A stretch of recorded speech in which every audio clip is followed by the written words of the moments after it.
สวัสดีครับผมนายธนาวัฒน์รถจันทร์เลขที่8ชั้นมัธยมศึกษาปี5/6ครับวันนี้ผมมาแก้สอบเรื่องคลื่นครับข้อ1นะครับจากรูปแสดงภาพการแทรกซ้อนของคลื่น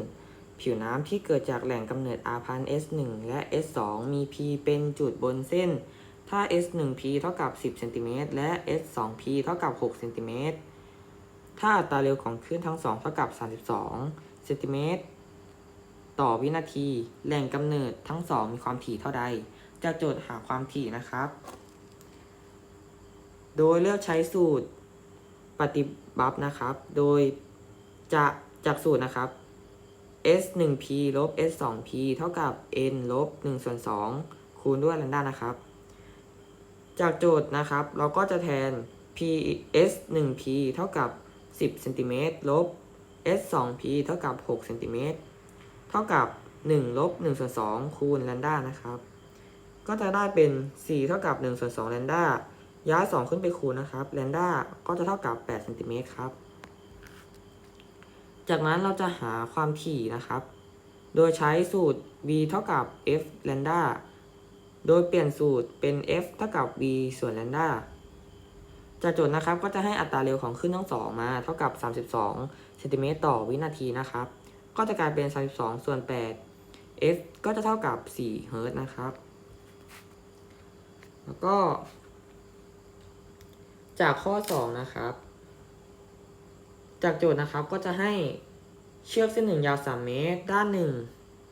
ผูกไว้กับฐานอีกด้านผูกไว้กับเครื่องสั่นเมื่อเครื่องสั่นทำงานทำให้เกิดเป็นคลื่นหนึ่งดังแสดงในรูปด้านล่าง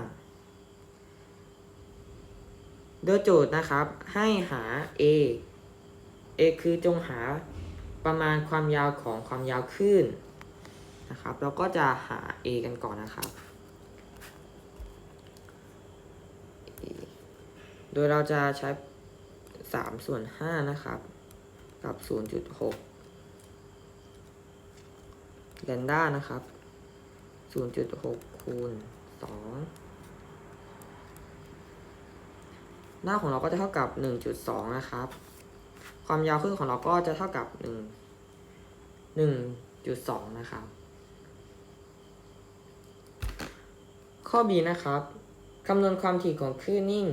ถ้าความเร็วของคลื่นเส้นได้เป็น24เมตรต่อวินาทีนะครับก็ใช้เป็นสูตรนะครับ v เท่ากับ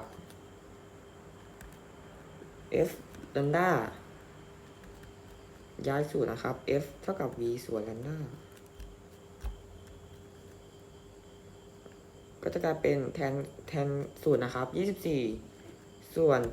1.2นะครับก็จะเป็น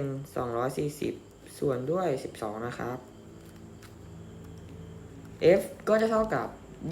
20เฮิร์ตซ์นั่นเองครับ